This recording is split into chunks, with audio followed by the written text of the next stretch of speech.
Guys ಲೈಫಲ್ಲಿ ಇದೇ first time ನಾನು ಈ ಥರ ಕಟ್ಟಿಂಗ್ ಮಾಡಿಸಿರೋದು. ಕಟ್ಟಿಂಗ್ ಮಾಡಿಸ್ಕೊಳಕ್ಕೆ ಕಟ್ಟಿಂಗ್ ಶಾಪ್ ಬಂದಿದ್ವಿ.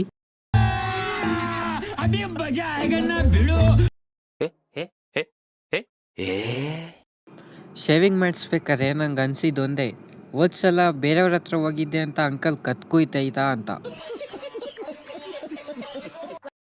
Guys first time 2026 ಅಲ್ತಿರೋದು. ಯಾಕೆ ಅಂತ ಹೇಳ್ತೀನಿ, ಕೊನೆ ತನಕ ನೋಡಿ. ಗೈಸ್ ಫ್ರಿಜ್ಜಿಂದ ಟೊಮೊಟೊ, ಮೆಣಸಿನ್ಕಾಯಿ, ಈರುಳ್ಳಿ ಎತ್ಕೊಂಡೆ. ಅವಾಗಲೇ ಎತ್ತಿದ್ದು ಯಾಕಪ್ಪ ಅಂದರೆ ನಾನು ಈರುಳ್ಳಿ ಕಟ್ ಮಾಡ್ತಿದ್ದೆ. ಅದಕ್ಕೆ ಕಣ್ಣಲ್ಲಿ ಗಂಗ ಎಲ್ಲ ಈಚೆಗೆ ಬರ್ತಿತ್ತು. ಕಣ್ಣ ಒರೆಸ್ಕೊಂಡು ಹಂಗೋ ಹಿಂಗೋ ಮಾಡಿ ತರಕಾರಿ ಎಲ್ಲ ಕಟ್ ಮಾಡಿದೆ. ಹಂಗೆ ನಾನು ಮಾಡ್ತಿರೋದು ಸೋಯಾಬೀನ್ ರೆಸಿಪಿ ಫಸ್ಟ್ ಟೈಮ್. ಎಲ್ಲ ಆದಮೇಲೆ ಅದನ್ನ ಸೈಡಿಗೆ ತೆಗೆದಿಟ್ಕೊಂಡೆ. ಅದಾದಮೇಲೆ ಸ್ಟವ್ ಇಟ್ಟು ಸ್ಟವ್ವಿಗೆ ಒಂದು ಸ್ವಲ್ಪ ಎಣ್ಣೆ ಹಾಕ್ಕೊಂಡು ಕೈ ತೊಳ್ಕೊಂಡೆ. ಆಮೇಲೆ ಕಟ್ ಮಾಡಿರೋ ಈರುಳ್ಳಿ ಹಾಕ್ಕೊಂಡು ಮತ್ತೆ ಕೈ ತೊಳ್ಕೊಂಡೆ. ಈರುಳ್ಳಿ ಕಲರ್ ಚೇಂಜ್ ಆದಮೇಲೆ ಟೊಮೊಟೊ ಹಾಕ್ಕೊಂಡು ಮತ್ತೆ ಕೈ ತೊಳ್ಕೊಂಡೆ.